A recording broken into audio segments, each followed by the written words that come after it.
수행하면서 당신이 원하는 바를 이루려고 나무를 흔들거나 막대기를 던지거나 나무를 타고 올라가면 아무것도 뜻한 대로 되지 않는다. 세상 만사에 대한 일체의 욕망 없이 당신의 마음을 조건 없는 사랑으로 열어놓은 채로 완벽하게 고요히 멈춰 있는 것을 터득하게 되면 깨달음의 망고가 당신의 손안에 사뿐히 떨어질 것이다. 낭독 명상의 탐합니다.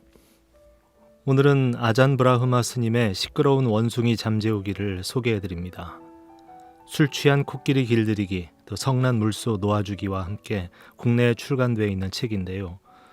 어느 독자분이 동물 시리즈를 완결지어달라고 하셔서 마저 준비했습니다. 아잔 브라흐마 스님은 영국 캠브리지 대학교 물리학도 출신으로 푸른 눈의 성자, 또 세계적인 명상 스승으로 추앙받고 있죠. 시끄러운 원숭이 잠재우기는 마음속 108마리 원숭이 이야기라는 부제를 달고 있습니다. 2008년에 발표한 술 취한 코끼리 길들이기의 후속편으로 7년 만에 독자들에게 선보였는데요. 스승 아잔차 밑에서 수행을 한 뒤에 호주 퍼스에서 포교를 하면서 통찰한 마음을 다스리는 108가지의 이야기를 담고 있습니다. 원제는 Don't worry, be grumpy이고요. 각산 스님이 엮어서 번역했습니다. 각산 스님은 이 책을 엮으면서 줄곧 나무와 원숭이가 떠올랐다고 하는데요. 나무처럼 멈춰있지 못하고 원숭이처럼 나뭇가지 사이를 건너다니는 분주한 우리 마음을 가라앉힐 때 깨달음이 찾아온다고 이야기하고 있습니다. 우리 마음의 성장 과정에 따라 이야기를 모두 7개의 장으로 분류해 두었는데요. 그 가운데서 인상 깊었던 부분 발췌해서 소개해드립니다. 좋을지 나쁠지 누가 알겠나. 옛날 옛적에 농부 2명이 닭을 키우고 있었다. 한 농부는 아침 일찍 일어나 바구니를 집어들고 닭이 전날 밤에 낳은 달걀을 챙기러 닭장 안에 들어갔다. 그러나 그 농부는 달걀은 썩게 바닥에 내버려 두고 닭똥을 바구니에 채웠다. 그러고는 그 닭똥 바구니를 집 안으로 가져왔다. 집 안에 악취가 진동할 수밖에 없었다. 가족들은 그 멍청한 농부한테 진저리를 쳤다. 다른 농부도 똑같이 바구니를 집어들고 전날 밤에 생산된 달걀을 챙기러 닭장으로 들어갔다. 하지만 이 농부는 바구니를 달걀로 채우고 닭똥은 썩게 바닥에 내버려 두었다. 닭똥은 나중에 훌륭한 비료가 돼 주었다. 물론 당신이라도 닭똥을 집 안으로 들여올 리는 없을 것이다. 그 농부는 달걀만 들고 집으로 와서는 가족들을 위해 맛있는 오믈렛 요리를 만들고 나머지는 시장에 내다 팔아 현찰을 챙겼다. 가족들은 영리한 농부를 무척이나 좋아했다. 이 우화의 핵심은 이것이다. 당신은 과거의 결과물을 챙길 때 바구니에 어떤 걸 담아서 집으로 가져오는가? 당신은 오늘 기분 나빴던 일들을 몽땅 챙겨서 집으로 가져오는 사람은 아닌가? 여보, 나 오늘 무인 단속 카메라에 찍혔다니까. 여보, 부장이 내가 한 일을 두고 무지 화를 냈어. 당신에게 묻는다. 당신은 과거에 기분 나빴던 일들은 모두 과거에 내버리고 행복한 순간들만 기억하는 사람인가? 다시 묻는다. 당신은 닭똥을 챙기는 사람인가? 아니면 달걀을 챙기는 사람인가? 스님들은 물을 포도주로 바꾸지 못하게 돼 있는데 아마도 그 이유는 호주에는 기독교인이 불교인보다 많기 때문인 것으로 보인다. 몇 해 전 호주 시드니에서 일어난 사건이다. 한 남자가 회식 때 동료들과 맥주를 마시고 만취 상태에서 차를 운전해 집으로 가고 있었다. 그는 아마 음주운전을 해도 걸리지 않을 것으로 판단한 모양이었다. 그날 밤 시드니 경찰은 음주운전을 단속하기 위해 교통량이 많은 한 도로에 차단기를 설치했다.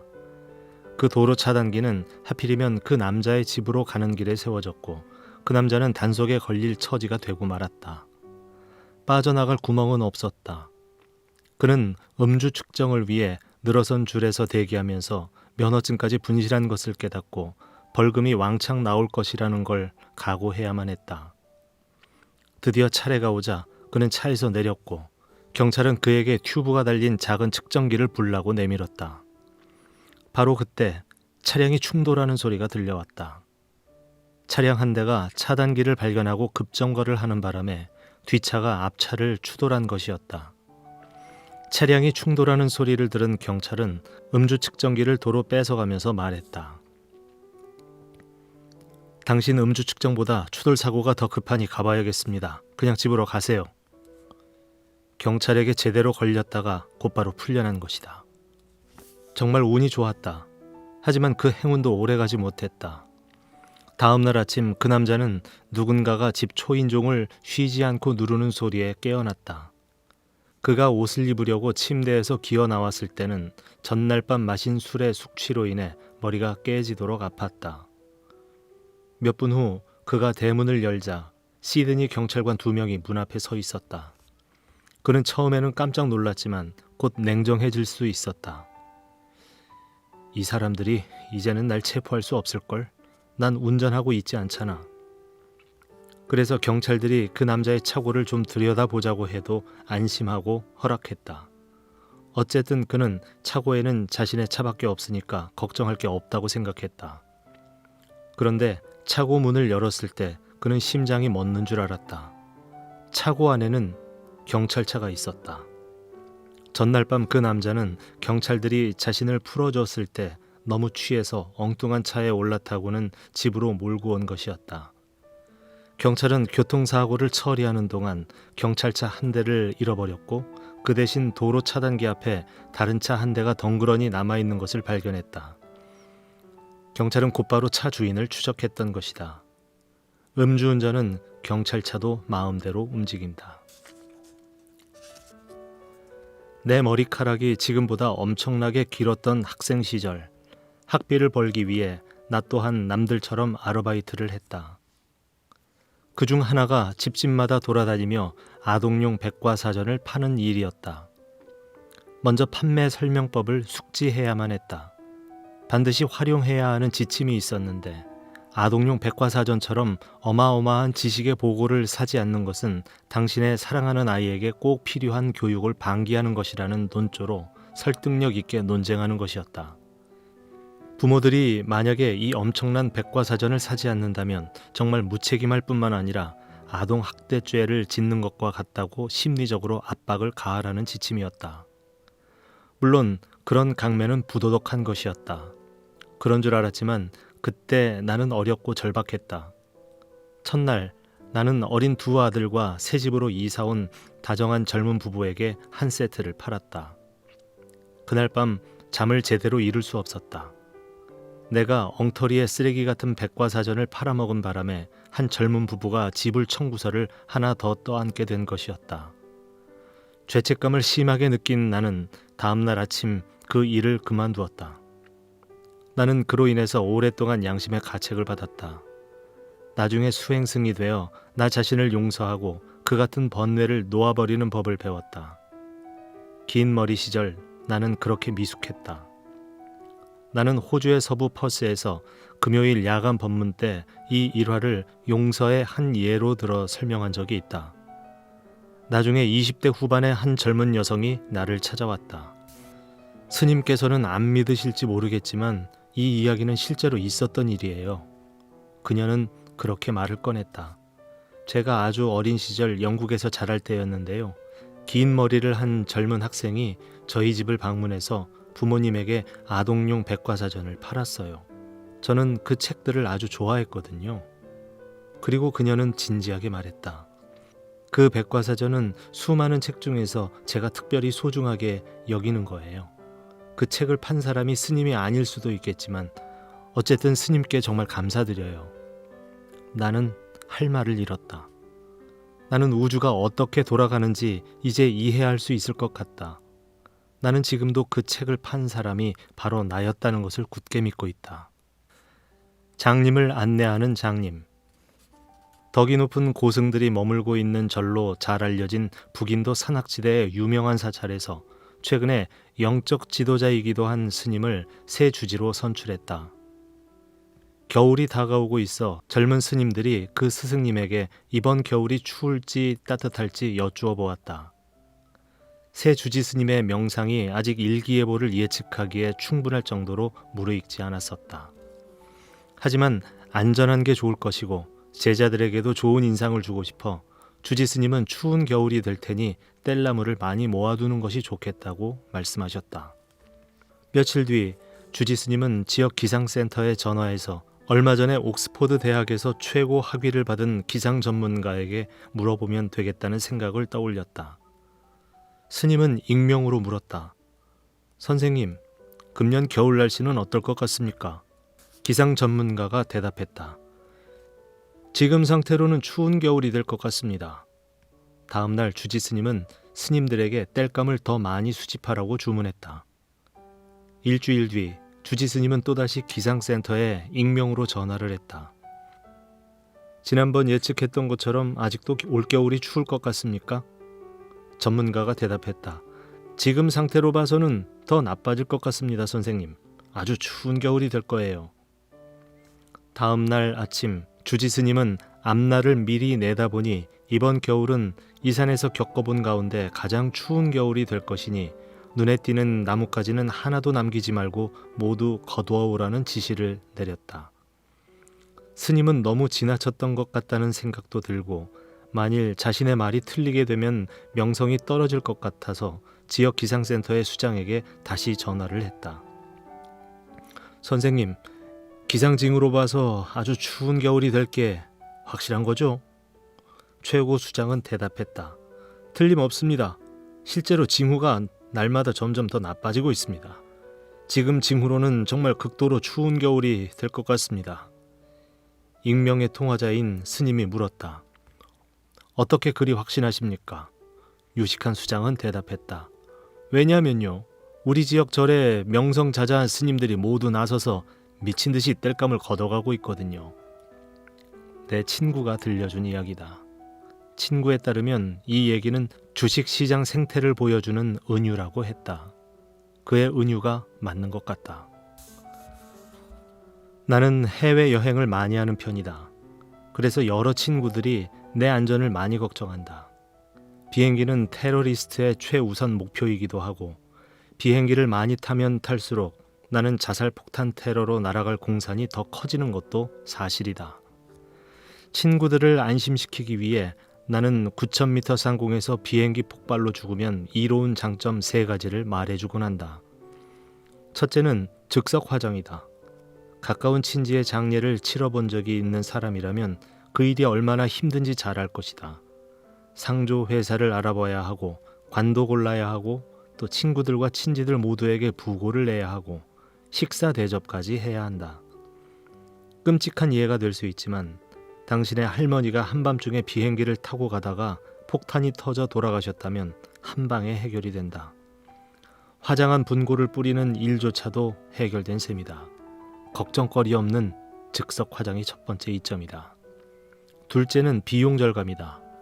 장례를 치르자면 을에 엄청난 돈이 들어가기 마련이다. 예식을 진행하는 가족들은 그 주에만 특별히 제공되는 저렴한 장례 제품이 있다고 해도 그들의 사랑하는 할머니의 장례를 위해서는 쓰려고 하지 않는다. 할머니가 비행기 테러로 돌아가시면 장례식 비용이 한 푼도 들지 않을 뿐만 아니라 가족들은 항공사로부터 보험금도 넉넉하게 받게 된다.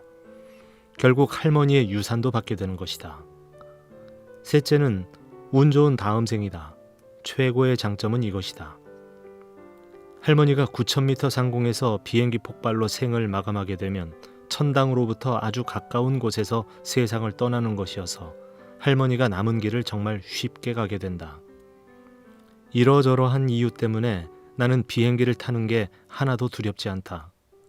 긍정적인 생각으로 걱정을 극복하는 사례로 보아도 좋을 것이다. 이 이야기는 내가 살고 있는 호주 퍼스에서 남쪽으로 65km 떨어진 세르핀타인에 있는 보디냐냐 사원에서 살았던 고양이에 대한 실화다. 새끼 고양이는 우리 절에서 태어났는데 어미는 근처 구규림에 살던 야생 고양이였다. 우리는 움푹 파인 통나무 밑에 굶주린 새끼 고양이가 버려져 있는 것을 발견했다. 새끼 고양이는 점점 자라면서 작은 새들을 잡아오기 시작했다. 그 고양이는 목에 방울을 달았으나 방울 소리도 내지 않으면서 은밀하게 움직일 정도로 민첩한 녀석이었다. 스님들은 그 새끼 고양이를 사랑했지만 슬프게도 그 고양이는 떠나야만 했다. 호주의 삼림은 집 고양이에게는 환경적으로 맞지 않았다. 나는 새끼 고양이를 잘 키워줄 좋은 가정집을 구했는데 퍼스 북쪽 워터맨스만의 해변 주택지구에 위치해 있었다. 새끼 고양이가 떠나는 날 녀석을 집어들어 가방에 넣고 평소에 늘 우리가 발을 내딛는 차의 뒷좌석 바닥에 내려놓았다. 나를 믿었던 고양이를 떠나보내자니 서운했다. 새로운 주인 크리스는 그 고양이를 차에 태워 워터맨스만에 있는 그녀의 집까지 곧바로 데리고 갔고 가방을 집 안에 들여놓고는 모든 문을 잠그고 나서 새끼 고양이를 풀어놓았다. 그녀는 고양이를 정원에 풀어놓기 전까지는 새 식구들과 친해지기를 원했다. 사흘 뒤 뜨거운 토요일 오후에 그녀는 새끼 고양이를 정원에 풀어놓았다. 그러자 새끼 고양이는 곧바로 대문을 향해 달렸다. 크리스는 뒤쫓아갔으나 고양이의 달리는 속도가 워낙 빨라서 잡을 수가 없었다. 크리스는 새끼 고양이를 찾아 차를 몰고는 부근을 돌아다녔다. 그러나 고양이의 흔적은 찾을 수 없었다. 새끼 고양이는 영영 사라져버린 것이다. 아마도 당신은 그 새끼 고양이가 결국 혼자 길을 찾아 85km나 떨어진 우리 절로 돌아왔을 것이라고 생각할지도 모른다. 그렇다면 틀렸다. 새끼 고양이는 정말 엄청나게 영리해서 그 먼 거리를 걷지 않았다. 그 주 토요일 날 나는 우리 절에서 북쪽으로 78km나 떨어져 있고 워터맨스만에서는 남동쪽으로 약 12km 떨어져 있는 놀라마라에 위치한 우리 절 도심센터에서 법문을 하기로 예정돼 있었다. 놀라마라 불교 사원에 닫혀있는 두꺼운 나무 대문을 지나가다가 나는 이상한 소리를 들었다. 내가 그 문을 열자 거기에 조그만 새끼 고양이가 나를 올려다보면서 울고 있었다.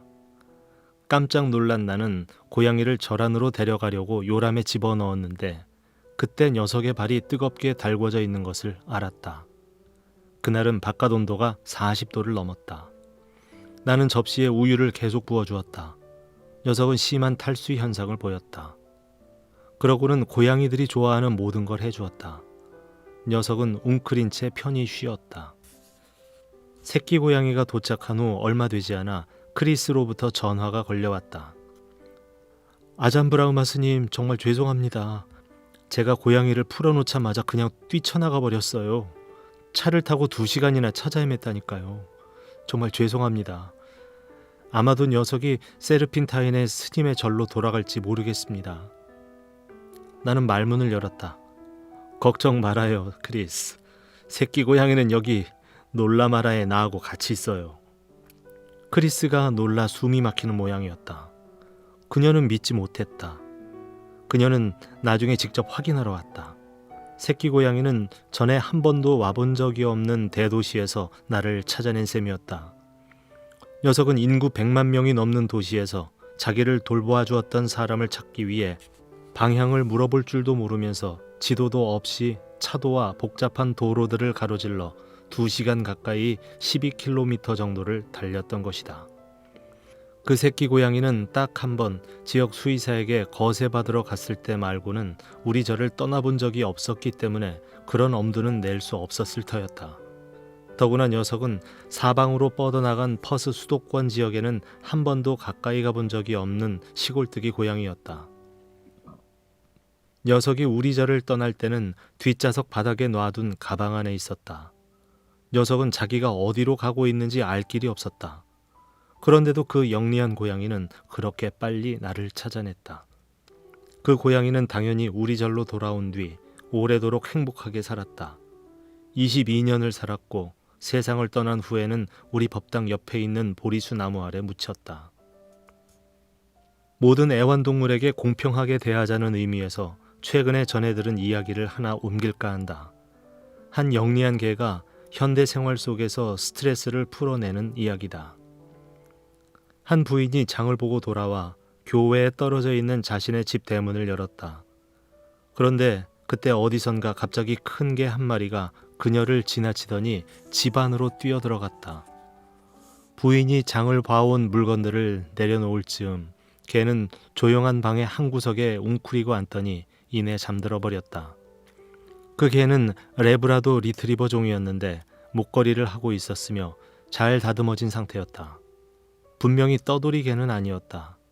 그 친절한 부인은 개를 좋아했는데 특히 레브라도 리트리버 종을 좋아해서 녀석이 머물 수 있도록 내버려 두었다. 녀석은 약 2시간 후에 일어나 스르르 집 밖으로 나가버렸다. 부인은 이때도 그냥 나가게 내버려 두었다. 녀석은 그렇게 사라졌다. 다음 날 그 개는 그녀의 집으로 다시 찾아왔다. 부인은 녀석이 다시 들어오게 그냥 두었다. 녀석은 전날과 같이 조용한 방구석에 가서 웅크리고 앉아서는 2시간이나 잠에 빠졌다. 이렇게 똑같은 일이 너댓 번 되풀이되고 나자 부인은 사랑스러운 그 개가 어디에 사는지, 왜 자신의 집에 계속 찾아오는지 궁금해지기 시작했다. 그래서 메모를 써서 접은 뒤 그 레브라도 리트리버의 목걸이에 붙여놓았다. 내용은 다음과 같았다. 대개 개가 지난 닷새 동안 매일 오후가 되면 우리 집을 방문하고 있습니다. 집에 와서 하는 짓이라고는 조용히 자는 게 전부입니다. 나하고는 상관없는 일이기는 하지만 녀석이 사랑스럽고 성품이 그렇게 좋을 수가 없더군요. 녀석이 어디에 사는지, 왜 계속 우리 집을 찾는지 정말 궁금합니다. 다음 날 녀석은 다른 메모가 감긴 목걸이를 하고 부인의 집으로 찾아왔다. 펼쳐보니 이렇게 쓰여 있었다. 이 녀석은 쉬지 않고 잔소리를 해대는 제 마누라와 애들 넷과 함께 시끄러운 집에서 살고 있습니다. 심지어 두 아이는 5살도 되지 않았습니다. 녀석은 평화롭고 조용한 곳에서 잠을 자기 위해 댁을 찾아가는 걸 겁니다. 혹시 저도 갈 수 있을까요? 시끄러운 원숭이 잠재우기. 사람이 살다 보면 개똥을 밟는 일이 생길 수도 있다. 그리고 어쩌면 머리 위로 개똥이 떨어지는 일이 벌어질 수도 있다. 지금 소개하는 이야기는 인간에게 전혀 예상하지 못한 일이 닥쳤을 때 슬기롭게 대처할 수 있도록 좋은 교훈을 남겨줄 것이라 믿는다. 한 정치가가 한가로이 숲속을 거닐다가 아무도 사용하지 않는 우물에 빠졌다고 한다. 다행스럽게도 그 우물은 말라 있었고 바닥에 부딪힌 그의 머리는 너무도 튼튼해서 아무런 이상이 없었다. 그러나 불행하게도 그 우물은 정치가의 혼자 힘으로는 도저히 빠져나올 수 없을 정도로 깊었다. 그는 살려달라고 소리쳤다. 보통 몇 시간 정도 소리를 지르고 나면 누구나 목이 쉬게 마련이었지만 이 정치가는 정치에 이골이 난 인물이어서 3시간 넘도록 고함을 지를 수 있었다. 그러던 중 한 농부가 시끄러운 소리를 듣고 나타났다. 그는 우물에 빠져 있는 정치가를 발견했다. 정치가가 말했다. 살려주시오. 그 정치가를 알아본 농부는 대답했다. 어림없지. 농부는 정치가들을 싫어했다. 특히 우물에 빠진 정치가처럼 거들먹거리는 인간들을 미워하고 있었다. 농부는 늘 위험했던 그 우물을 메워버리려다가 차일피일 미루던 차였다. 때문에 그는 삽을 들고 와 흙을 퍼서 우물 속으로 던져넣기 시작했다. 그 정치가를 묻어버리는 것과 동시에 우물도 메워버릴 작정이었다. 정치가는 그의 머리 위로 흙이 떨어지기 시작했다는 것을 의식했고 처음에는 별일 아니라고 여겼다. 그러다가 가만 생각해보니 농부가 자신을 산채로 묻어버릴 심산이라는 걸 알아차리고는 선거 유세 때에나 들을 수 있는 높은 목소리로 떠들어댔다. 당신의 세금을 낮춰줄 것을 약속하겠소. 농사 보조금도 반드시 올려주겠소. 모든 소에 무상으로 건강보조금을 지급할 것을 맹세하겠소. 날 믿어주시오. 농부는 날 믿어주시오라는 말을 듣는 순간 화가 치밀어 더 세차게 흙을 우물 속으로 퍼넣었다. 정치가는 더 필사적으로 외쳐댔다. 그러나 시간이 지나자 잠잠해졌다. 정치가를 우물 속에 묻어버렸다고 생각한 농부는 삽질의 속도를 늦췄다. 그러나 농부는 그때 이상한 장면이 눈에 들어왔다. 처음에는 우물 위로 머리카락이 살짝 드러났다. 농부가 삽으로 흙을 부지런히 우물 속에 퍼넣자 이번에는 윗머리가 더 드러났다. 농부가 우물 속으로 흙을 정신없이 퍼붓자 그 정치가의 웃는 얼굴이 불쑥 나타났다. 정치가는 머리 위로 흙이 쏟아지자 입을 다물고 가만히 있었다. 대신에 그 흙을 머리에서 털어내어 발밑에 다져놓았다. 농부의 증오심이 담긴 한 삽의 흙은 정치가의 발밑에 차곡차곡 깔렸고 덕분에 몇 센티미터씩 위로 올라설 수 있었다. 흙은 얼마 지나지 않아 정치가가 우물에서 충분히 뛰쳐나올 수 있는 높이까지 쌓였다. 결국 그 정치가는 보건안전부와 국세청 쪽 사람들을 보내 농부의 각종 편리를 봐주었고 그렇게 은혜를 갚았다. 이 이야기의 교훈은 간단하다. 세상이 당신 머리 위로 똥이나 흙을 퍼부으면 털어내서 발밑에 다지라는 것이다. 그렇게 하면 세상은 지금보다 더 높은 곳에 올라설 수 있게 만들어준다. 도시에서 떨어진 한적한 농장에 생쥐 5마리와 암탉, 돼지, 젖소가 친구처럼 지내며 살고 있었다. 농가 집안에서 살던 생쥐들은 농부가 닭튀김을 먹고 싶어 할 때는 닭에게 당장 숨으라고 했고, 농부가 돼지고기를 먹고 싶어 할 때는 돼지에게 병든 척하라고 귀뜸했으며, 농부가 쇠고기 구이를 먹고 싶어 할 때는 소에게 다른 밭으로 나가 있으라고 알려주었다. 닭과 돼지와 젖소는 그들의 5 친구들을 생쥐정보원이라고 불렀다. 어느 날 오후 5 정보원들 가운데 하나가 벽 속 갈라진 틈으로 농부가 소포를 뜯는 걸 지켜보았다.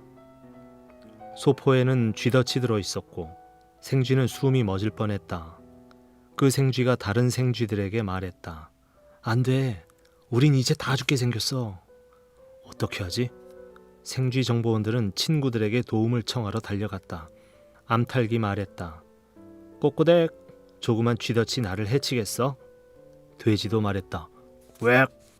난 지금 당장은 아주 바빠. 나중에 보자고. 어쨌든 쥐덫이 나한테 무슨 짓을 하겠어? 젖소는 풀을 씹느라고 너무 바빠서 말할 수조차 없었다. 속이 타는 생쥐로부터 한참 동안 도움 요청을 받고서야 젖소가 말했다. 알았어. 내 문제는 아니지만 생각해 볼게. 그날 밤늦게 야식거리를 찾아 헤매던 생쥐 한 마리가 그만 쥐덫을 밟아 잡히고 말았다. 그 생쥐는 하늘나라로 떠났다.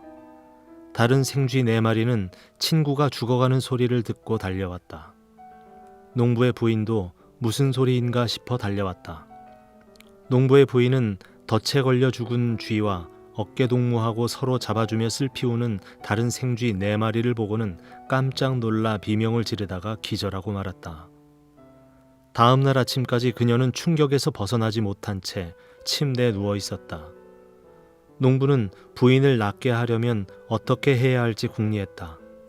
농부의 머릿속에 좋은 생각이 떠올라 소리쳤다. 치킨 수프. 농부는 닭을 잡아 털을 뽑고 냄비에 소금과 마늘을 넣고 끓였다.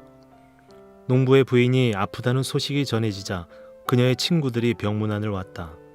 농부는 손님들을 대접하기 위해 돼지를 잡아서 구이를 만들었다.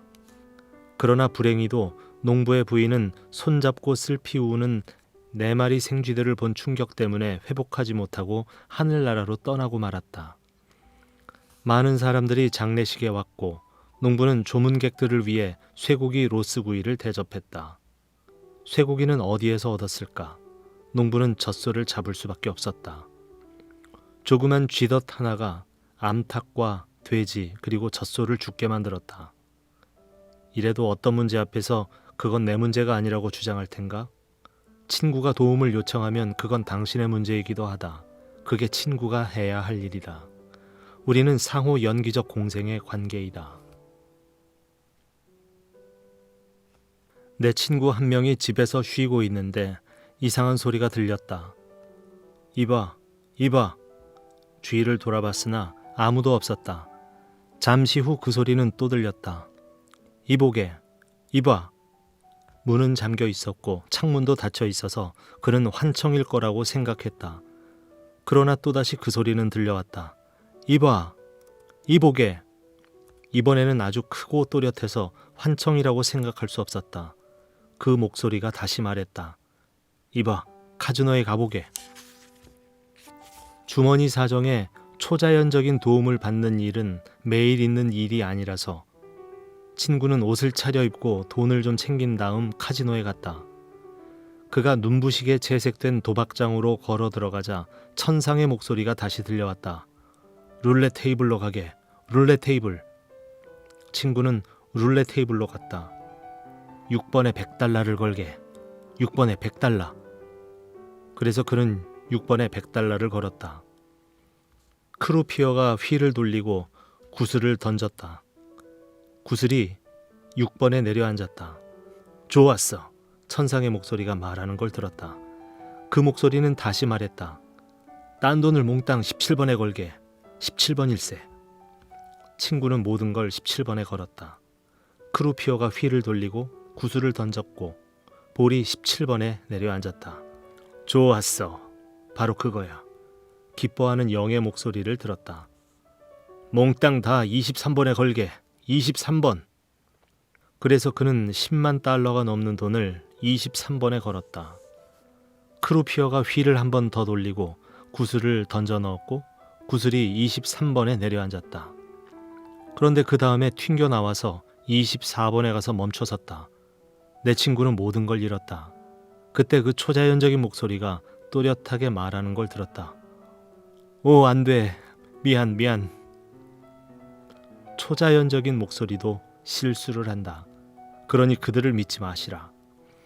사람들은 그들이 천상의 목소리를 들었다거나 교회나 절에서 기도를 했다거나 돈을 따게 해주면 담배를 끊겠다고 약속한다거나 하면 그 시스템을 이길 수 있다는 바보 같은 생각을 해서 도박을 한다. 당신은 다른 어떤 사람과도 다르지 않다. 당신은 그 시스템을 이길 수 없다. 그 시스템은 당신을 늘 이긴다. 축구팬이 중요한 시합을 집에서 TV로 보면서 공을 패스해, 슛! 아, 빨리! 하며 소리를 지르는 것과 다르지 않다. 그들은 절규하고 소리를 지르면서 정말로 시합에 영향을 줄 수 있다고 생각한다. 이성적으로 생각해보면 당신은 TV에다 대고 소리를 지르고 있는 것이다. 선수들은 수백 킬로미터 밖에 있어서 당신들이 말하는 걸 들을 수 없다. 당신은 영향을 줄 수 없는 것이다. 그러니 자리에 앉으시고 시합이나 보면서 입을 다무시라. 도박하는 사람이 슬롯 머신에다 대고 빨리 하고 소리를 지르는 것과 똑같다. 슬롯 머신은 귀가 없다. 당신의 기도를 들을 수 없다. 당신은 승산 없는 도박에서 돈을 딸 재주가 없다. 당신이 다른 사람들과는 다르다는 자만심을 버리거나 아무도 승산 없는 도박에서 돈을 딸 수 없다는 걸 이해한다면 당신은 도박을 포기하게 될 것이다. 개한테 묻기. 2004년 12월 26일 인도네시아 수마트라 섬 인근 해저에서 시작된 쓰나미로 인해 20만 명이 넘는 사람들이 목숨을 잃었다. 그때 살아난 사람들의 놀라운 생존담들 가운데 하나가 스리랑카의 한 남자 이야기다. 그 남자는 물고기들한테 먹이를 주기 위해 매일 아침 잘게 썬 빵을 들고 바다와 연결된 호수 가장자리로 나갔다. 그런데 어느 날 아침 커다란 악어가 나타났다. 스리랑카 악어는 아주 위험했다. 사람을 잡아먹는 걸로 알려져 있기 때문이었다. 하지만 남자는 겁먹지 않고 악어에게 잘게 썬 빵 몇 조각을 던져주었다. 악어는 빵 조각을 날름 받아먹고는 헤엄쳐 사라졌다. 그날부터 악어는 매일 찾아와서 잘게 썬 빵으로 아침 식사를 하고는 평화롭게 헤엄쳐 사라졌다. 쓰나미가 덮친 날 아침에도 그 남자는 물고기들에게 빵을 주고 있었다. 마침 그곳이 바닷가 근처여서 그 남자는 엄청난 해류에 쓸려 바다로 떠내려갔다. 처음에 그는 나무 의자를 붙들고 있었는데 쓰나미의 힘이 어찌나 셌던지 의자는 그의 소나귀에서 빠져나가 버렸다. 그는 재빨리 다른 나무 조각을 움켜잡았지만 그마저 놓치고 말았다. 거의 물에 빠져 죽게 됐을 무렵 그는 가까이에 떠있는 통나무를 잡을 수 있었다. 그는 가까스로 통나무에 매달려 숨을 쉬었다. 정신이 돌아오자 그는 아주 이상한 상황이라는 걸 알아차렸다. 다른 모든 물체들은 해류에 쓸려서 바다로 향해 가고 있었는데 그가 붙잡고 있던 통나무만 육지를 향해 움직이고 있었던 것이다. 그는 육지 가까운 곳에 다다르자 통나무에서 벗어났고 둔덕을 기어올라 겨우 목숨을 건질 수 있었다. 그제야 그는 통나무에 꼬리가 매달려 있는 것을 목격했다. 통나무는 바로 남자가 매일 빵을 던져주던 그 악어였다. 빈정거리기 좋아하는 사람들은 악어가 아무 생각 없이 우연히 그를 구했을 뿐이고 다음 날에도 빵을 더 얻어먹기 위해 그랬을 것이라고도 말한다. 하지만 지혜로운 사람들은 그 남자가 자애로운 마음으로 친절을 베풀었고 그런 행동에 대한 악어의 확실한 보답이라는 사실을 알아차릴 것이다. 그날도 어김없이 주지 스님은 아침 일찍 잠에서 깨어났다. 그런데 법당 안에서 무엇인가 움직이는 소리가 들려왔다. 평소와는 전혀 다른 분위기였다. 그 시간에는 스님들이 아침 연부를 하거나 드르렁 드르렁 코를 골며 자고 있어야 정상이었다. 때문에 주지 스님은 무슨 일인가 궁금해 법당으로 향했다. 어둠 속에서 두건을 쓰고 있는 사람의 윤곽이 보였다. 도둑이었다. 주지 스님은 친절하게 말했다. 이보게 무엇을 원하시는가? 도둑은 길고 날카로운 칼을 험악하게 휘두르며 말했다.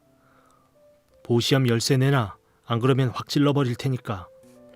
주지 스님은 자신을 향하고 있는 흉기가 눈에 들어왔지만 두렵지 않았고 도둑에게 연민을 느낄 뿐이었다.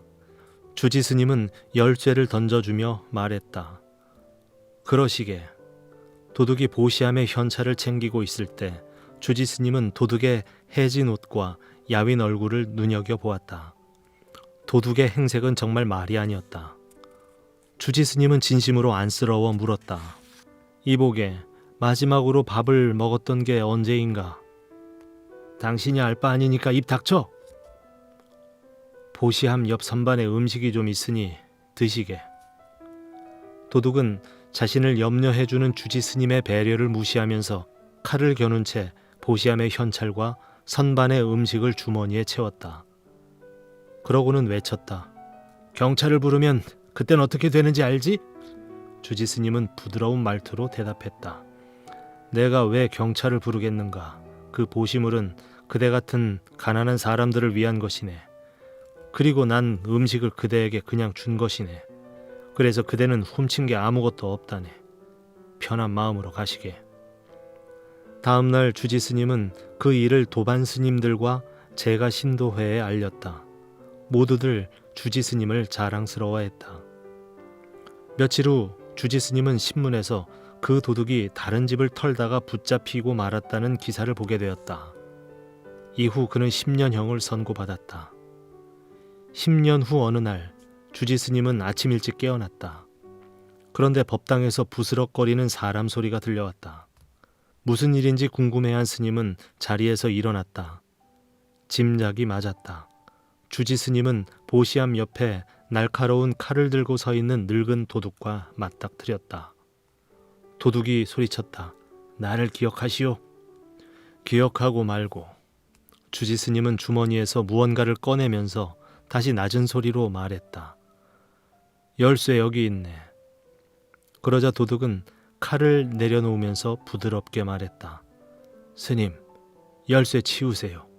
감방에 있는 동안 줄곧 스님을 생각했죠. 스님은 제 평생 알고 지낸 사람 중에서 가장 친절했고 진정으로 저를 챙겨줬던 유일한 분이셨습니다.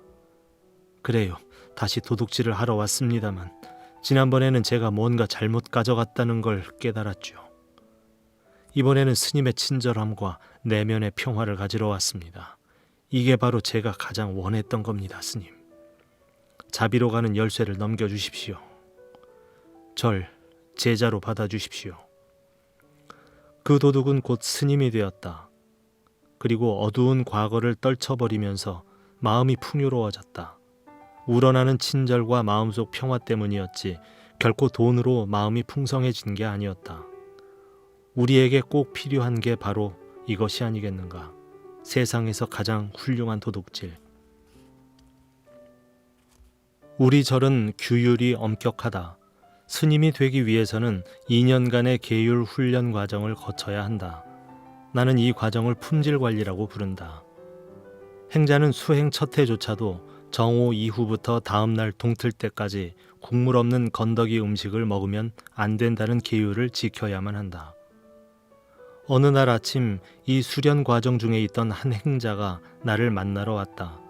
그는 20대 중반의 영국인이었다. 그는 자신이 전날 저질렀던 일 때문에 죄책감에 시달리고 있다고 했다. 그는 전날 밤 잠을 이룰 수가 없었고 나에게 고백하러 찾아왔던 것이다. 그는 눈도 마주치지 못할 정도로 너무 부끄러워했고 고개도 못 든 채 전날 오후 너무 배가 고파 공양간에 몰래 들어가 샌드위치를 만들어 먹었노라고 실토했다. 그는 수행 계율 가운데 하나를 어긴 것이었다. 나는 말했다. 아주 좋네. 자네가 한 일을 나한테 정직하게 말한 건 아주 잘한 일이네.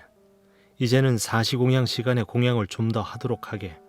그리고 나서도 계속 배가 고프면 과일 주스나 꿀물은 허용돼 있으니 그걸 좀 더 들게. 우리 전통에서는 초콜릿도 허용되니 그것도 먹고 싶은 만큼 먹어도 되네. 이제 됐지? 가보게. 네? 그가 다시 물었다. 저를 처벌하지 않으시려는 겁니까? 내가 대답했다. 아니, 절집에서는 처벌하지 않네. 그가 고집했다. 그걸로는 충분치 않습니다. 저는 제 버릇을 압니다. 스님께서 저를 제대로 혼내주시지 않으면 아마도 틀림없이 같은 짓을 다시 저지르고 말 겁니다. 그가 나를 몰아붙이고 있었다. 제대로 혼을 내야 계율을 지키게 될 거라고 믿는 사람은 어떻게 해야 할까? 좋은 생각이 났다. 나는 그 무렵 로버트 휴그의 역사소설을 읽고 있었다. 비참한 해안이라고 부르는 옛날 호주에 관한 소설이었다. 그 책에는 죄수들을 소위 아홉 고양이 또는 고양이라고 줄여서 부르는 끝이 아홉 갈래로 갈라진 무서운 채찍으로 때리던 극악한 처벌이 묘사돼 있었다. 나는 그 계율을 위반한 행자 스님에게 말했다. 알겠네. 내 벌을 내려주지. 전통적 호주식 벌이네. 고양이 50번. 그 가련한 행자의 얼굴에 핏기가 가셨다. 그의 입술이 떨리기 시작했다. 이 영국 친구에게는 너무 가혹한 것이어서 윗입술이 굳어버릴 정도였다. 그는 생각했을 것이다. 아니, 주지스님이 나를 채찍질 하신다고? 내가 벌 받겠다고는 했지만 이 정도는 아닌데. 그는 불문에 갓 입문한 상태여서 샌드위치를 훔친 벌로 정말로 채찍질을 당하는 줄 알았던 모양이었다. 그래서 나는 절집에서 고양이 50번이 뜻하는 걸 설명해 주었다. 마침 그때 고양이 2마리가 있었다. 내가 말했다. 자, 이제 저 고양이들 가운데 한 마리를 골라서 50번 쓰다듬어 주게. 고양이를 쓰다듬어 주면서 자비를 배우게. 그러면 자네 자신을 용서하는 법을 배울 수 있을 걸세. 그게 계율의 비전일세. 그는 징계를 제대로 받았다. 우리 고양이도.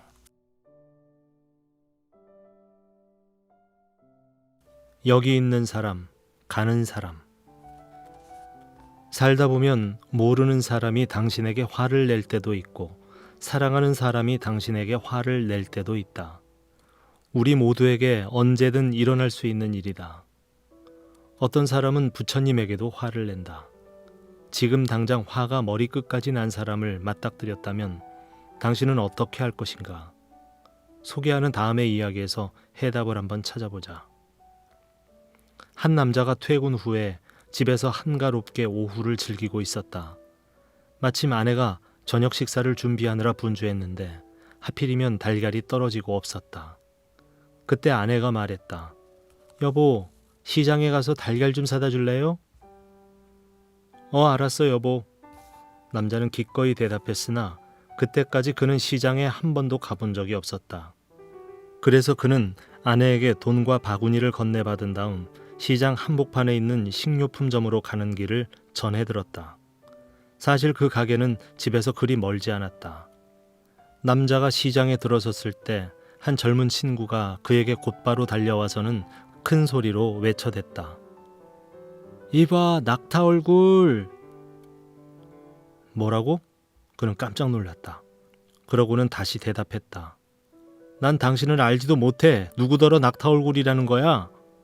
그러자 그 젊은 친구는 기가 살아서 그 남자에게 더 심한 욕설을 퍼붓기 시작했다. 아이고 입에서 똥 냄새. 오늘 아침에 면도 하고 개똥 발랐냐? 겨드랑이에 길 잃은 개 수천 마리에 개벼룩이나 잔뜩 옮아라. 무엇보다 참을 수 없었던 건 어떠한 잘못도 없는데 사람들이 모두 쳐다보는 시장 한복판에서 그 젊은 친구에게 큰 소리로 모욕을 당하는 거였다. 그는 속이 뒤집히고 황당해 서둘러 돌아서서 시장을 빠져나왔다. 여보 일찍 왔네요? 남편이 돌아온 걸 보고 아내가 말했다. 달걀 사왔어요? 아니, 남편은 화가 나서 말했다. 다시는 손님을 내쫓는 그 쌍스럽고 불쾌한 시장으로 나를 보내지 말아줘 여보. 결혼 생활을 원만하게 잘 유지하는 비법은 배우자가 불쾌한 일을 당했을 때 그 상한 마음을 부드럽게 달래주는 요령을 아느냐 모르느냐에 달려있는 법이다. 그래서 아내는 남편의 가슴 속에서 불타고 있는 화기가 가라앉을 때까지 편안하게 달래주었다. 그러고는 그 젊은 친구가 어떻게 생겼는지 부드러운 말투로 물었다. 남편은 인상을 찌푸리다가 한바탕 분통을 터뜨리며 그 친구의 인상착의를 설명했다. 아, 그 사람이로군요. 아내는 그 사람을 알고 있었다. 그 사람은 누구한테나 그래요. 어릴 때 넘어져서 머리를 다쳤대요. 뇌를 크게 다쳐서 그때 이후로 그렇게 미쳐있는 거라던데요. 불쌍한 친구죠. 학교도 못 다니고 친구하고 놀지도 못하고 일자리도 못 가졌어요. 결혼도 못했고요. 불쌍한 청년이죠. 그 불쌍한 청년은 정신이상자예요. 그 친구는 아무한테나 욕설을 퍼부어대요. 당신만 당했다고 생각하지 말아요. 불쌍하잖아요. 그 말을 듣고 나자 남자의 분노가 눈 녹듯 사라져버렸다. 이제 남자는 그 청년에게 연민을 느끼게 되었다. 남편의 심경 변화를 눈치챈 아내가 말했다. 여보, 아직 달걀이 필요한데 사다 줄 수 있어요? 그럼 다시 가서 사갖고 올게. 그는 다시 시장으로 향했다. 남자가 나타나자 그 젊은 친구가 다시 소리쳤다. 여러분 누가 오는지 보세요. 늑다리 낙타 얼굴이 입에 똥냄새를 풍기며 또 왔어요. 여러분 코를 막으세요. 개똥 무더기를 우리 시장 바닥에 막 뿌리고 다닌다고요. 남자는 이번에는 언짢아하지 않았다. 그는 졸졸 따라다니면서 욕설을 퍼부어대는 그 청년과 함께 곧바로 식료품점으로 걸어갔다. 주인 아주머니가 말했다. 아이고 신경 쓰지 마세요. 얘는 누구한테나 이렇게 한다니까요. 미쳤어요. 어렸을 때 사고를 당했다잖아요. 네, 알고 있습니다. 불쌍한 젊은이죠. 남자는 진심으로 연민을 느끼면서 달걀값을 지불했다. 그러나 그 청년은 더 큰 소리로 음담패설을 해대면서 시장 모퉁이까지 뒤를 쫓아왔다. 하지만 남자는 하나도 기분 나쁘지 않았다. 그 청년은 미쳐 있었기 때문이다. 누군가가 당신에게 험한 욕을 하거나 아니면 배우자가 당신에게 화를 내면 그들은 오늘 머리를 다쳐서 잠시 뇌손상으로 고생하고 있다고 생각하시라. 그래서 불교에서는 남들에게 화를 내거나 남들을 모욕하는 것을 두고 일시적 정신 이상이라고 부른다. 때문에 누군가가 당신에게 화를 낼 때 그것이 일시적 정신 이상이라는 걸 안다면 매사에 차분하게 때로는 연민을 느끼면서 응대할 수 있게 될 것이다. 불쌍한 사람들을 위하여. 부유한 여인이 어느 날 저녁 명상 수업에 참석하기 위해 집을 나섰다. 그녀는 집을 나서면서 자신이 사는 맨션의 정문 경비원에게 정신을 잘 차리고 있으라고 말했다. 이웃집들이 도둑을 맞았기 때문에 그녀는 경비원에게 근무 시간 내내 마음을 챙기라고 했던 것이다. 집에 돌아와 보니 그녀의 맨션이 도둑을 맞아 엉망진창이 되어 있었다. 그녀는 경비원을 나무랐다. 아니, 내가 도둑놈들 때문에 마음을 단단히 챙기라고 했잖아요. 우리 집이 도둑 맞았잖아요. 경비원이 대답했다. 하지만 저는 마음을 챙기고 있었는데요, 사모님. 저는 도둑들이 사모님의 맨션에 들어가는 걸 봤고 면밀히 관찰했습니다. 도둑이 들어가고 있음. 도둑이 들어가고 있음. 그러고는 그들이 사모님 댁의 보석을 몽땅 가지고 나오는 걸 보고는 마음을 단단히 챙기며 면밀히 관찰했죠. 보석을 훔쳐가고 있음. 보석을 훔쳐가고 있음. 그리고 그들이 다시 들어가서 금고를 꺼내가는 걸 보고 다시 마음을 단단히 챙기면서 면밀히 관찰했습니다. 금고가 도둑맞고 있음. 금고가 도둑맞고 있음. 저는 마음을 단단히 챙기고 있었습니다, 사모님. 말할 것도 없이 마음이 대상을 정확히 챙기는 것만으로는 충분하지 않다. 우리는 어느 정도의 친절을 보태야 한다. 그 경비원은 자신의 고용인에게 친절해야만 했다. 경찰에 알려야만 했던 것이다. 우리가 마음 챙기기에 친절을 보태면 친절 챙기기가 된다. 몇 해 전 나는 식중독에 걸린 적이 있다. 우리 스님들은 제가 신도들이 매일 공양하는 탁발 음식을 먹고 산다. 우리는 스스로가 무슨 음식을 먹는지 전혀 모른다. 그래서 가끔은 위장이 아우성치는 무엇인가를 입에 털어넣기도 한다. 그런 우발적인 배앓이는 스님들에게는 직업적인 위험이다. 하지만 그때는 소화불량보다 상황이 아주 좋지 않았다. 견딜 수 없는 통증과 경련을 동반한 식중독이었다. 병원에 가는 대신 나는 친절을 챙기기로 했다. 뭘 좀 아는 스님은 그렇게 한다. 나는 고통에서 벗어나려 애쓰는 자연적인 경향대로 따라가지 않고 내가 할 수 있는 한 최대로 통증을 느꼈다. 이것은 마음 챙기기다. 매 순간의 통증에 반응하지 않으면서 가능한 한 분명하게 마음으로 그 느낌을 경험하는 것이다. 거기다 나는 친절함을 보탰다. 내 마음의 문을 고통에게 열어주었다. 고통을 따뜻한 감정으로 대해주면서 고통을 마음으로 정확하게 알아차리면 나에게 그에 대한 응답을 주었다. 나는 그 친절이 내 장기들을 편안하게 해주고 고통이 약간 덜해지는 것을 분명 느꼈다. 그래서 친절 챙기기를, 고통을 따뜻한 감정으로 대해주는 것을 지속했다. 친절이 소화계를 이완시키는 역할을 하면서 조금씩 통증이 가라앉았다. 단 20분 만에 통증이 완전히 가셨다. 언제 식중독에 걸렸느냐는 듯이 건강하고 편안해졌다. 내가 겪었던 건 극렬한 식중독이었다. 그 위를 잡아뜯는 경련은 나를 2배나 더 고통스럽게 했다. 하지만 극진한 친절 챙기기로 극복했다. 식중독의 원인인 박테리아한테 무슨 일이 일어났는지는 나도 모르지만 박테리아에 대한 걱정은 하지 않았다. 통증이 완전히 사라졌다. 하지만 이건 내 개인적인 경험일 뿐이다. 친절 챙기기가 완화의 원인이었다. 친절 챙기기는 몸을 편하게 해주고 마음과 세상을 편안하게 해준다. 친절 챙기기는 치유가 되게 해준다. 그러니 마음으로 대상을 정확히 챙기기만 하지 말고 대상에게 친절해져야 한다. 놓아버리지 못할 때 일어나는 일. 한 여스님이 동굴에 기거하면서 최소한의 것만 소유하며 아주 단촐하게 살림을 꾸려나갔다. 스님은 매일 아침 바리떼를 들고 가까운 근처 마을로 하루 한 끼 식사로 족한 정도의 음식을 탁발하러 갔다. 스님은 명상도 하고 공부도 하고 또 마을 사람들 누구한테나 스님이 알고 있는 걸 가르쳐 주느라 바쁜 시간을 보내야만 했다.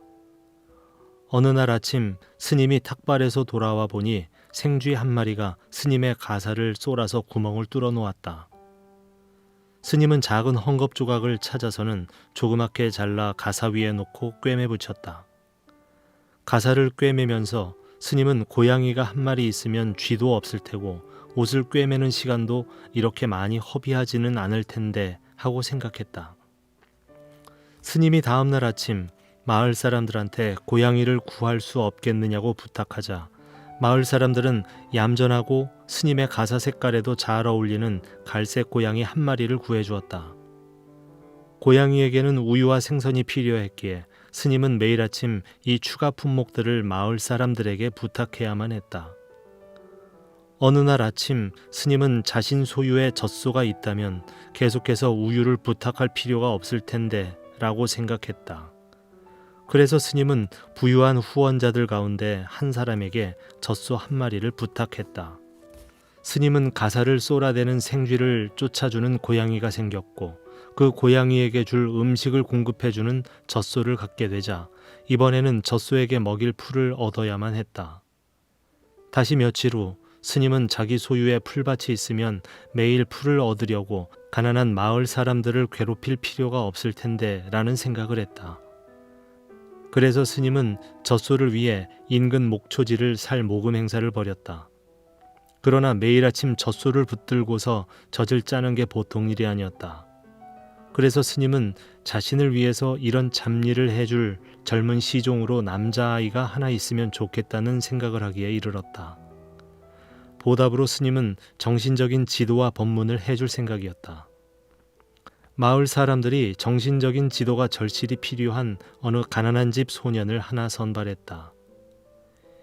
이제 스님은 매일 아침 2배의 음식을 탁발해야만 했다.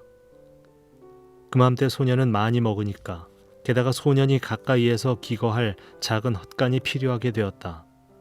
소년이 동굴에서 스님과 함께 자는 것은 계율을 위반하는 게 되니까. 그래서 스님은 마을 사람들에게 소년을 위한 헛간을 하나 지어달라고 부탁했다. 이때쯤 스님은 마을 사람들이 자신을 피하고 있다는 걸 알기 시작했다.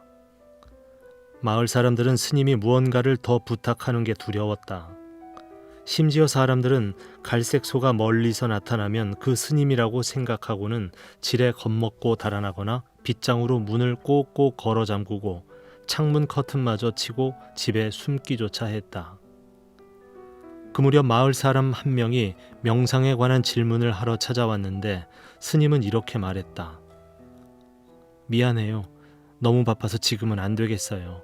내 가사를 꿰맬 필요가 없게 해주는 갈색 고양이를 위해, 그리고 고양이가 먹을 우유를 공급하는 젖소를 위해, 또 젖소가 먹을 풀밭을 돌봐줄 소년을 위해, 또 더군다나 지금 짓고 있는 소년의 헛간을 점검해야만 해요.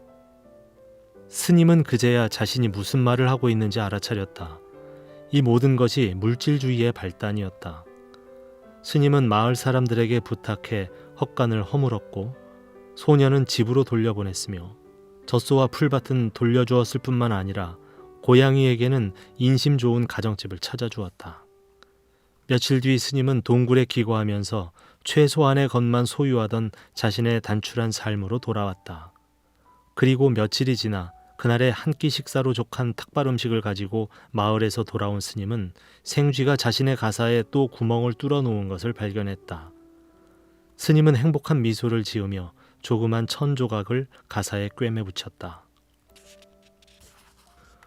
우리 사원을 방문하는 사람들은 종종 이곳이 정말 고요하고 아름답다고 내게 말하곤 한다.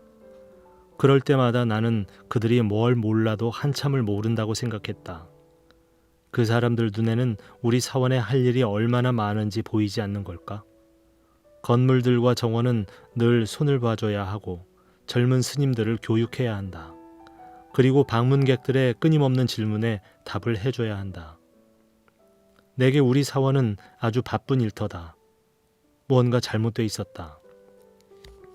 그러나 나는 곧 잘못된 건 바로 내 자세라는 것을 깨달았다. 그래서 내 자세를 바꿨다.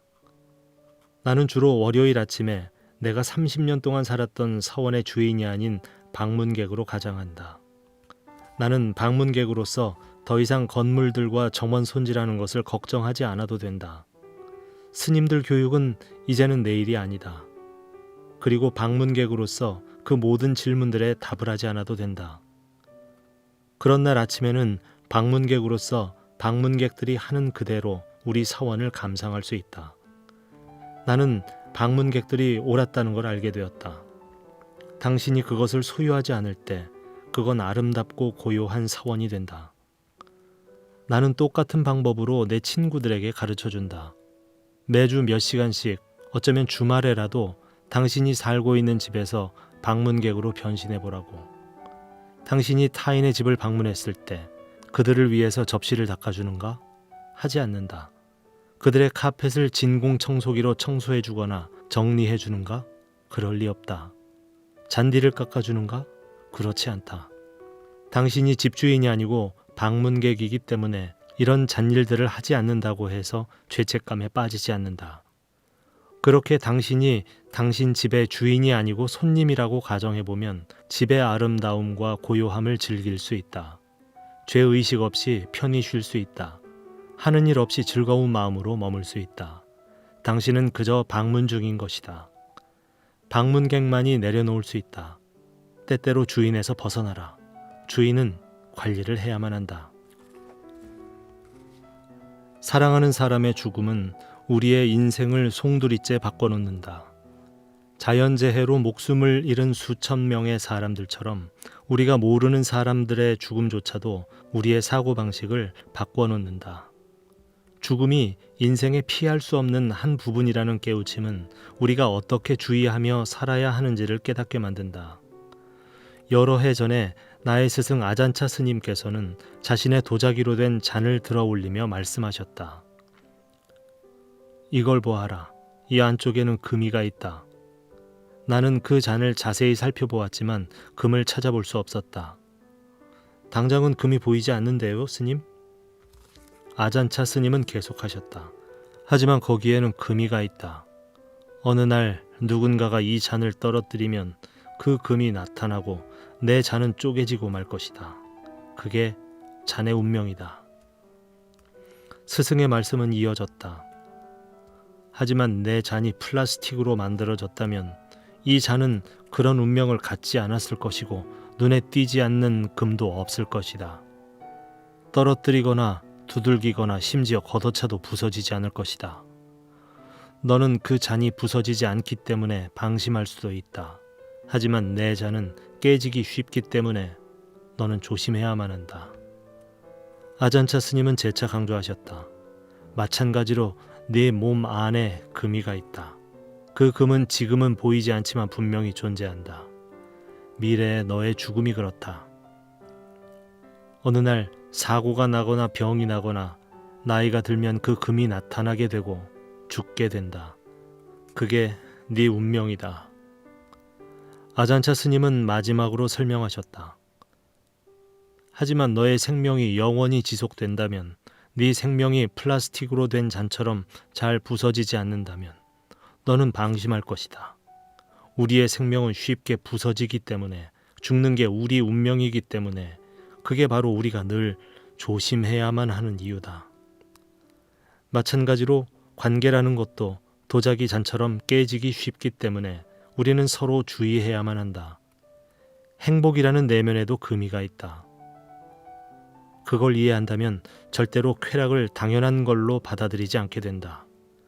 우리의 삶이 언제든지 쪼개질 수 있다는 걸 깨닫게 된다면 매 순간이 정말 소중해질 것이다. 우리 승단의 스님들은 매년 우기 안거 3개월 동안 행각을 멈추고 한 곳에 머문다. 행각을 하던 나이든 한 수행승이 우기 안거 며칠 전에 어느 가난한 농부의 작은 집 대문 앞에 섰다. 가난하지만 신심이 두터운 불자인 그 집 남편은 스님에게 공양을 올리면서 안거 기간 동안 가까이에서 거처하기를 청했다. 강가에 있는 조용한 목장에 스님을 위한 간소한 오두막을 지어드릴 수 있습니다. 제 아내도 기꺼이 스님께 공양을 올릴 겁니다. 그저 저희들에게 가끔 법문도 해주시고 명상 지도만 좀 해주십시오. 노 스님은 동의했다. 3개월 넘게 지내다 보니 농부와 아내 그리고 아이들까지 그 지혜롭고 자비로운 노 스님을 사랑하게 되었다. 안거가 끝나갈 무렵 노 스님이 떠날 채비를 하자 스님을 무척 사랑하게 된 가족들은 울면서 계속 머물길 간청했다. 더 이상은 머물 수가 없네. 잠시 후 스님은 말을 이었다. 하지만 자네들이 나를 극진하게 잘 돌봐주었으니 보답을 하고 싶네. 며칠 전 깊은 선정을 닦다 보니 가까운 곳에 엄청난 보물이 묻혀 있는 걸 보았네. 자네들이 그걸 가졌으면 하네. 내 말을 잘 듣고 하라는 대로 하게. 그러면 자네들은 다시는 가난하게 살지 않을 걸세. 온 가족이 울음을 멈추고 열심히 새겨들었다. 그들은 그 스님을 믿었다. 왜냐하면 노스님들은 거짓말을 하지 않으니까.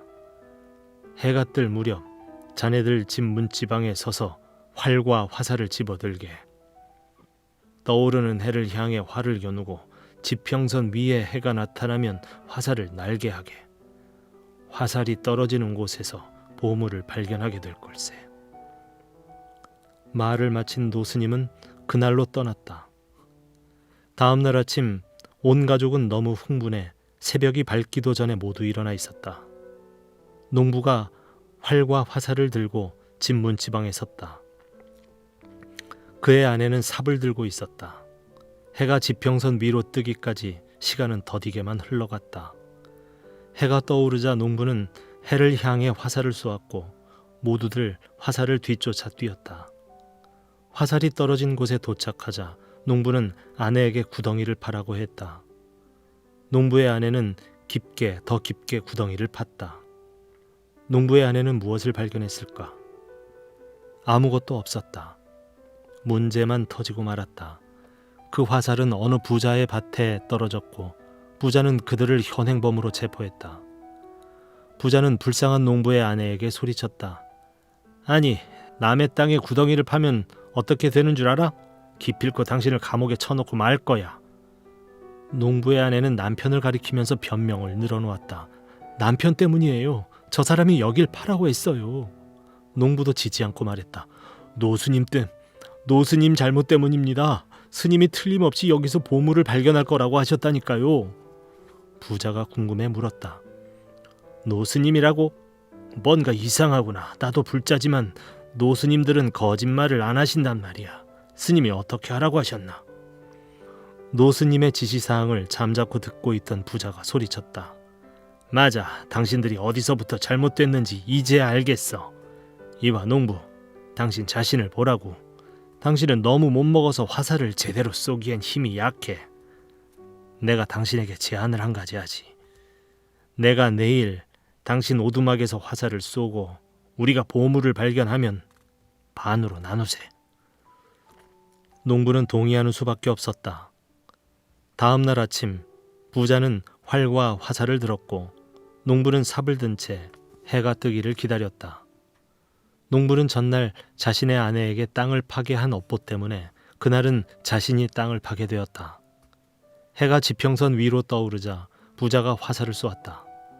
화살은 훨씬 더 멀리 날아갔다. 모두들 화살을 쫓아 달려갔고 화살이 내려앉은 곳에서 농부는 큰 구덩이를 파야 했다. 무엇을 발견했을까? 아무것도 없었다. 더 큰 문제만 생기고 말았다. 그 화살은 어느 장군의 땅에 떨어진 것이다. 장군은 그들을 체포했다. 화가 난 장군이 소리쳤다.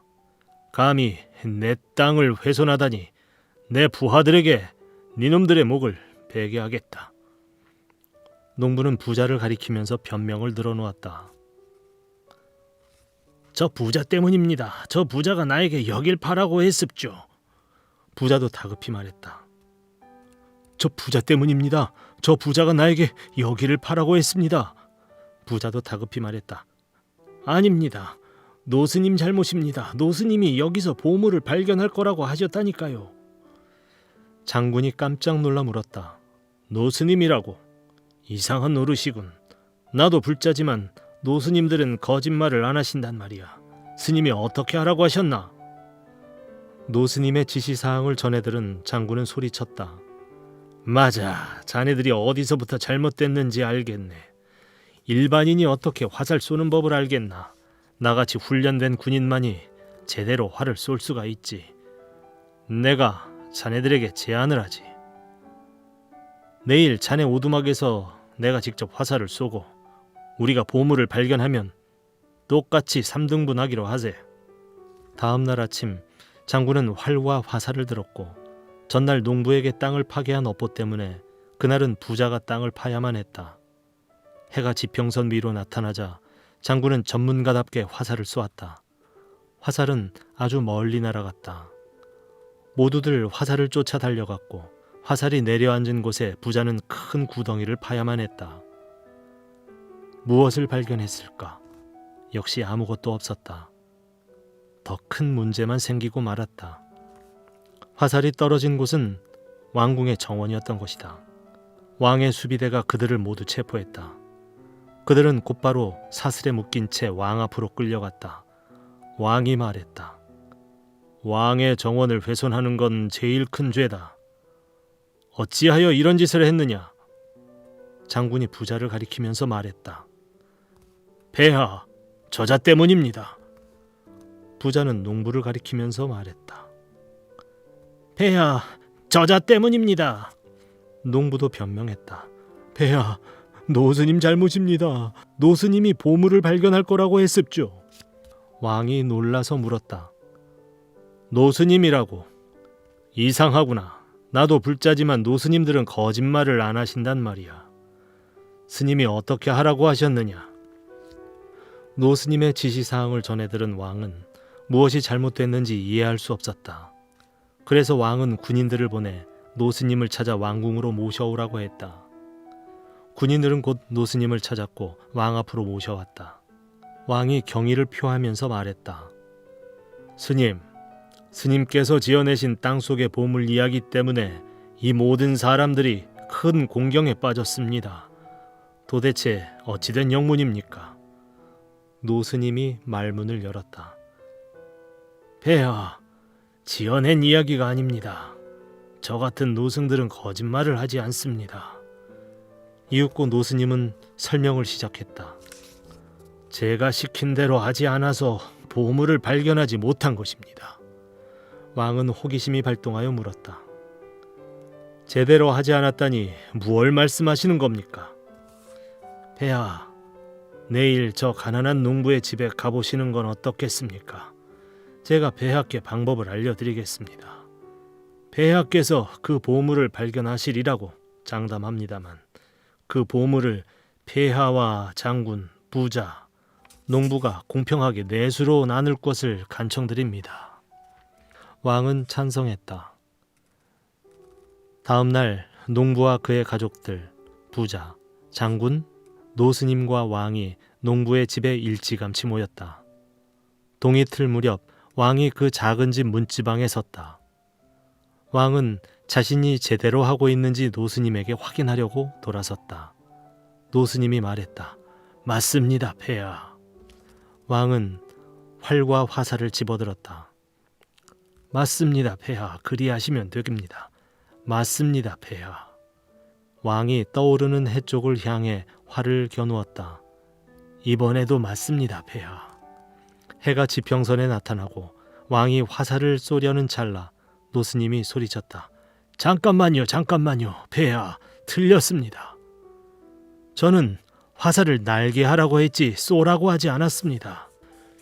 왕은 무슨 말인지 금방 알아들었다. 왕은 화살을 놓아버렸고 화살은 바로 밑으로 떨어졌다.